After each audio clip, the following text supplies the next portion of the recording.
Here's a new SCP report, ma'am. Thank you, Jeremy. I'll review it right away.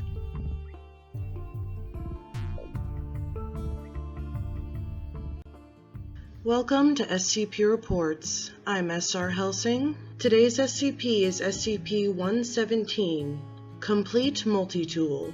This SCP was requested by a YouTuber called Martian Bunny. If you have an SCP you would like me to read and draw, please let me know in the comments or email me at officialscpreports@gmail.com.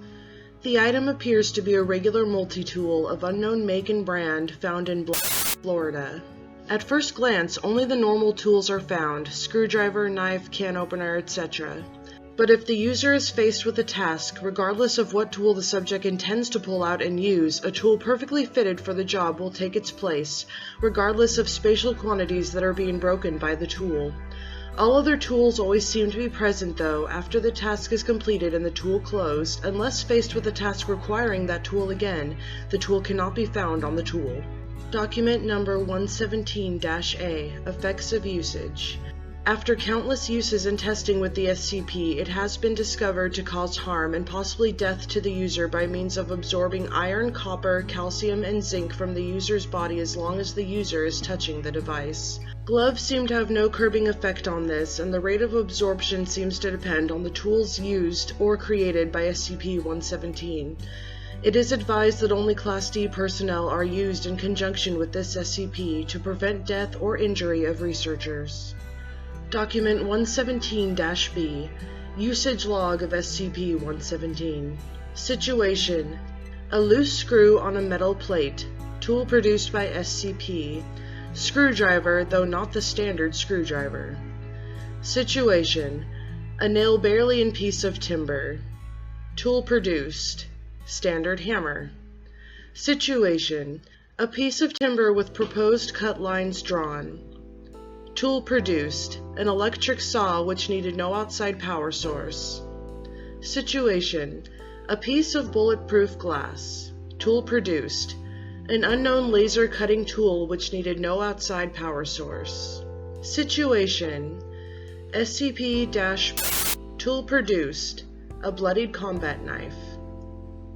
Situation: an agent with a broken nose. Tool produced. A small item with a trigger which when pulled emitted an odd radiation, instantly healing the injury.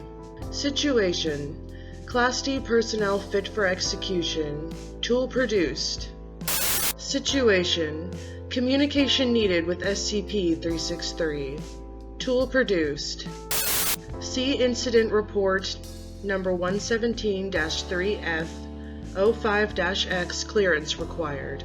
Situation: a non-shuffled deck of playing cards. Tool produced.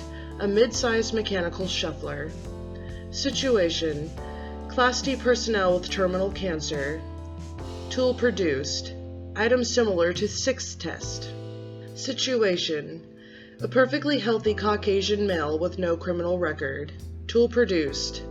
Situation: a perfectly healthy Hispanic human male with no criminal record. Tool produced. Situation: a silver dinner fork in perfect condition. Tool produced. No tools could be found on the SCP. Situation: tool produced. A screwdriver.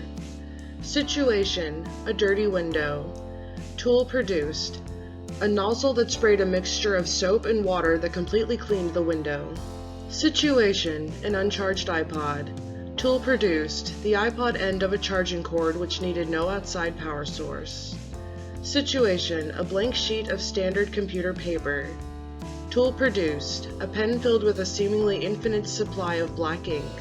Situation: a Samsung cellular phone. Tool produced. A small device that when attached to the phone increased signal strength by approximately 250%. Document number 117-G. Developments concerning SCP-117.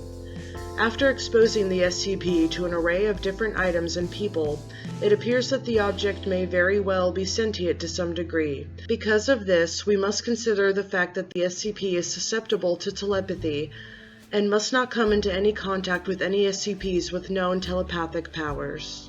The above was a transcript of the personal notes of Dr. Kleeman, who seems to have taken a harmless interest in the object. Testing with other SCPs is suspended as of 9-16-. This SCP is a multi-tool.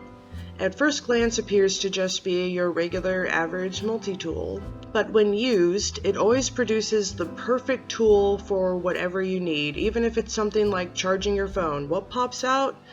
The exact charger that your phone needs, and you don't even have to plug it in. Nobody knows where the power comes from. So on the surface, it seems like a perfect SCP for just about anybody, until it was discovered that while the user is using the tool is somehow absorbing important elements, important vitamins and minerals and other things that humans need to survive. So I guess you can use it, you would just always want to use it for very short periods of time, because it can kill you, and you probably won't even realize it's happening. Thank you for watching SCP Reports. I'm SR Hellsing. Please like, comment, and subscribe if you enjoyed this video, and I hope you'll watch the next episode.